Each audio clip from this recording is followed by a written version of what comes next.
Eh bakit hindi mo muna bigyan ng pagkakataon na masagot yung mga tanong? Oo. Kasi tinatanong nga yung legality nung pag-aresto eh. Diba? Pinapatupad lang naman natin kung ano ang nasa batas. Oo nga, nasa batas din naman na pwede kang dumulog sa Korte Suprema, hindi ba? Oo. Dapat bigyan mo nga, actually, mayroon pa nga motion for reconsideration, di ba? Oh, yun. May motion for appeal. Alala Nelson, Oo. singit ko lang. Oo. Yung kaso ni Tevez hanggang ngayon, no? Oo. Extradition niya, dapat nakabalik ko sa Pilipinas. Yes. Hanggang ngayon, dinidinig pa sa... Nasaan ba siya? Sa Timor-Leste. Timor-Leste, Ibig no? sabihin, hindi nila agad dito, ha? Hindi Ayun. nung nag-file na appeal, bago pa dinig yan, dali mo na yan dito, ha? Oh. Halimbawa, yung dating Congressman Mark Jimenez, MJ, Oo. nagkaroon din ng extradition yan, di ba? Sa Amerika Sa pa Amerika yata naman. yun. Oo. Pero bago siya dinala, dinilitis mo na sa Doon. Pilipinas. Yung dito. Oo, doon sa Pabalik Pino, doon. di ba? Oo. Hindi bigla-bigla. Oo. Oo. So, kaya hindi ho natin maaalis na isipin ng iba na mukhang may ano ka dito, di ba? So, ibig bang sabihin nito ay mas importante yung nandun sa ICC kumpara dun sa ipinail natin mismo dito sa DOJ na, sa DOJ na. Ako, ayoko, again, in my humble opinion, sabi Ba, Your Honor, humble, please. Hindi kasi talagang parang ang gusto nila, maalis sa Pilipinas si Digong. Ayun nga. Para hindi Hindi na makapalag, hindi di ba? makapag-ikot, hindi makapalag. Well, nalalapit kasi ang eleksyon. At Nelson, saka ha? siguro, tingnan mo naman yung sa Hong Kong dyan, di ba? Yan. Yung pag motorcade pa lang yan ng Hong Kong, Talaga. ay mukhang maaalarma ka dahil sa Dinagsa ng tao. dinagsa ng tao at saka sinisigaw yung pangalan niya. Yung political tagdon, yung simula ng kampanyahan, di ba? Ilocos, Oo. at saka yung sa Club Pilipino, Yes. kinumparma yung nanonood lang sa social media, Yung pa. di ba? Oo. Daang libo versus well, sabihin, aminin naman natin, hindi, medyo malakas pa rin talagang hatak ng may matanda. kabig, di ba? Oo, may hatak pa rin eh. Ang tanong nga ng marami dyan, Jen, dahil ba sa pagtanggal o papalipad kay Duterte sa dahig, Oo. ay hihina kaya? Ngayon mga kababayan, bibigyang diin po namin sa inyo at papapansin po namin sa inyo, wala muna tayong Vox Populi ngayon kasi gusto namin i-present sa inyo at mapaglimi-limi yung sitwasyon. Ano ha? Ano naman ang sagot ni Attorney Claire Castro? Ayan. Di ba? Baka sabihin kasi nila, isang paanid lang Ano naman ang sagot ni Attorney Claire Castro? Meron ba tayong voice clip, shot din, ano ha? Sa mga pangyayaring ito, para ipakinggan naman natin ang panig ng Malacanang. Okay. Di ba? Sa pagkakaparesto. Nagsalita na mismo yung Pangulo kanina. Yes, ano ha? Para marinig din ho natin. O sige nga, ano naman ang katiran ng Malacanang sa pangyayaring ito? Pakinggan natin. Hindi po ba pagbabaksak ito ng gobyerno? Unang-una po, may warrant of arrest. Pangalawa, may case na nakafile. Pangatlo, may mga di umanong biktima na magsasalita patungkol sa kaso. Hindi po ito basta gawa-gawa na kwento. May mga biktima. Hindi ito pagpaplanta ng ebidensya. Hindi galing ang kaso sa Pilipinas. Ito ang kaso ay pending sa ICC. Ano ang magiging dahilan nila para himukin ang taong bayan na mag-alsa laban sa pamahalaan?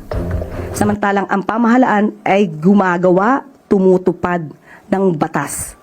Ang pagtawag ba ng people power ay paglabag sa batas?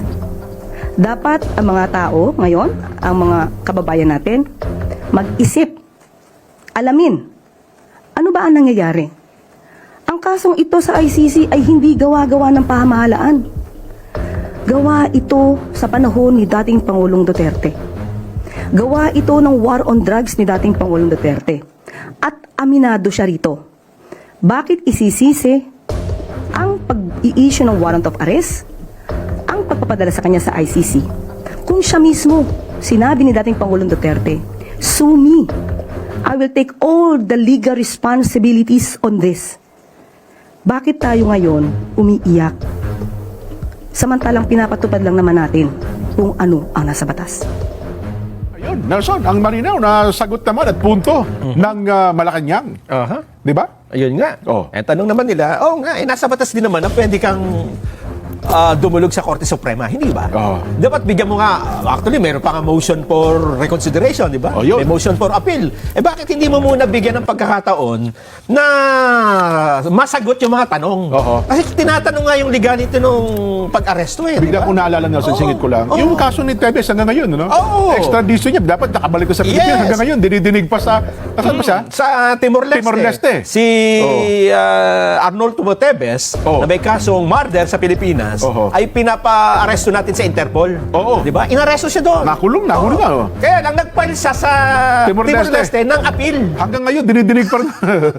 Oo nga, no? Ibig sabihin, hindi siya dinila agad dito. Ha? Hindi Ayun. nung nag-file ng appeal, bago pa dinig yan, dali mo na rin dito. Ha? Oo. Hindi dapat ganun ang sinabi natin. Oo. Sa Interpol, pwede Hindi, pala baka yun. nagkamali tayo. Hindi tayo nagpadala ng aeroplano doon. Kung nagpadala tayo ng aeroplano sa Timor-Leste at kinuha agad si di ba? Yun nga. At meron pa rin atang mga ganyang mga usapin. Ano? Kung pwede pala yun, di Oo. dapat ginawa nila kay Tevez. Di ba? Isang halimbawa, yung dating Congressman Mark Jimenez, MJ. Oo. Nagkaroon din ng extradition yan, di ba? Sa Amerika Sa pa Amerika yata naman. yun. Oo. Pero bago siya dinala, nilitis mo na sa Pilipinas. Yun dito. Oo, Punta sa pabalik Pino, doon. di ba? Oo. Hindi bigla-bigla. Oo. Oo. So, kaya hindi ho natin maaalis na isipin ng iba na mukhang may ano ka dito, di ba? Kaya gayon sinabi ng reporter ng BBC, parang hindi pa, napakabilis. Hindi, oo. At Mukhang- yun din ang punto ni Senador Alan Peter Cayetano. At ang nasilip nila ay political rivalry. Diba? Awayan sa politika Oo, talaga. oo, ano, ha? Hindi mo maaalis yan, Oo. di ba? At bukod dyan, Jen, yung tinatawag na extrajudicial killing, EJK, okay. oo, alam ko merong ginagawang ano dito investigation pa ang Department of Justice. Oo. Di ba? Totoo, Sa totoo, pagpapail ng meron. mga kaso, di ba? Oo. May mga, lahat nga nandun na sa kanila Oo. So, ibig bang sabihin nito ay mas importante yung nandun sa ICC kumpara dun sa ipinail natin mismo dito sa DOJ na yun. Ako, ayoko, again, in my humble opinion, sabi, Your Honor, humble, please. Hindi kasi talagang parang ang gusto nila, maalis sa Pilipinas si Digong. Ayun nga. Para hindi Hindi na makapalag, hindi di ba? makapag-ikot, hindi makapalag. Well, nalalapit kasi ang eleksyon. At saka siguro, tingnan mo naman yung sa Hong Kong, Jen, di ba? Yan. Yung pag motorcade pa lang niya ng Hong Kong, Talaga. ay mukhang maaalarma ka dahil sa Dinagsa ng tao. dinagsa ng tao at saka sinisigaw yung pangalan niya. Yung political tag doon, yung simula ng kampanyahan, di ba? Ilocos, Oo. at saka yung sa Club Pilipino, Yes. kinumparma yung nanonood lang sa social media. Yung pa. Di ba? Oo. Daang libo versus well, sabihin, aminin naman natin, hindi, medyo malakas pa rin talagang hatak ng may matanda. kabig, di ba? Oo, may hatak pa rin eh. Ang tanong nga ng marami dyan, Jen, dahil ba sa pagtanggal papalipad kay Duterte sa dahig, Oo. ay hihina kaya ang Ako, yun ang analysis ko rin isang araw eh, di ba? hihina kaya ang Oo. suporta sa kanya ng tao? Kaya nga, ako, Mababawasan ba o lalong dadami? kaya nga ang rekomendasyon ko nung Biyernes at saka nung Lunes, i-reassess niyo po sa mga nakikinig kay kayo. Hindi wala pong pro Digong, pro BBM, anti-Digong, anti-BBM. I-reassess niyo po ano magiging epekto nito sa midterm elections, Ito ba ang pangyayari bang ito ay papabor sa mga kandidato ng alyansa ng Bagong Pilipinas? Oo. O ang pangyayari bang ito ay papabor doon sa Lucky Nine? Lucky Nine ba o no? Hindi Lucky Nine ang tawag doon. Ano tawag doon? Magic 9. Lucky 9 eh. Pangsugal pala yung Lucky 9. Magic 9. I-reassess niyo po, sino ang makikinabang? Kasi Jack Nelson may makikinabang sa pangyayaring ito eh. Kung ang pag-uusapan natin ay magiging resulta ng nalalapit na midterm elections. Maliban na lamang, kung sabihin sa amin, wala kaming pakialam dyan. Makina naman ang magpapasya eh. Hindi naman ng ano pa man.